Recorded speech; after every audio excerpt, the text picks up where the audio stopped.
ఉదయం మా ఇంటి దగ్గర తెల్లవారులకి ఒక సన్నివేశం చూశాను. ఏంటంటే రాత్రి ఒక గొర్రెపోతుని తీసుకొచ్చారు. తెల్లవారి దానికి పూజ చేశారు. నేను చూస్తున్నాను ఆ సంఘటన అంతా కూడా. చక్కగా ముగ్గు పెట్టారు, చక్కగా దాని మీద దాన్ని కూర్చోబెట్టారు, నించోబెట్టారు. వీళ్ళందరూ కూడా దాని చుట్టూ తిరుగుతూ దానికి దూపం వేస్తూ పసుపు రాసి అన్ని పెట్టి చక్కగా దాన్ని అలంకరించారు. చివరికి దాన్ని ఏం చేశారు?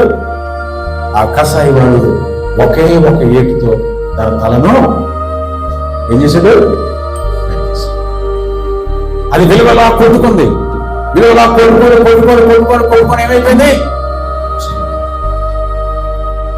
రాత్రంతా ఆహారం పెట్టారు, రాత్రంతా నీళ్ళు ఇచ్చారు, తెల్లవారి దాన్ని చక్కగా అలంకరించారు, దాన్ని కాళ్ళకు మొక్కారు, పసుపు రాశారు, అన్ని చేశారు. చివరికి దాన్ని ఏం చేశారు తెలుసా? ఒకే ఒక గేటుతో తలను.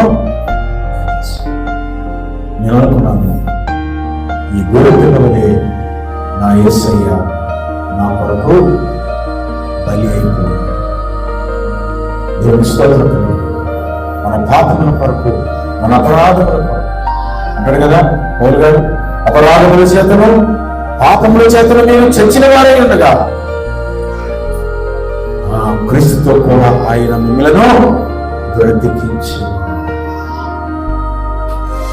మేకల యొక్క గొర్రెల యొక్క రక్తం వల్ల ఏం లేక మనిషికి పాపక్షమాపణ లేదు.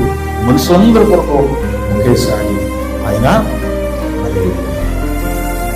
ఆ బలైపోయినటువంటి క్రీస్తుని మనం గుర్తు చేసుకుని తొలిగా తిరిగి వచ్చినటువంటి ఆ శక్తిని మనం అనుభవిస్తున్నాం. ఎల్లప్పుడూ దేవుని సన్నిధిలో సంతోషంగా మనము జీవించాలి, కానీ ఇతరులను బాధ పెట్టేవారుగా క్రైస్తవులుగా పిలువబడుతున్నటువంటి నీవు అటువంటి సుఖ సంతోషాలతో ఈ యొక్క సంవత్సరంలో, ఇక ఉన్నటువంటి ఇంకొక నెలలో అటువంటి సంతోషాన్ని కలిగి ఈ సంవత్సరాన్ని మనం ఏం చేయాలి? విడిచిపెట్టి నూతన ఆనందాన్ని, నూతన ఉత్సాహాన్ని మనం కూడా కలిగి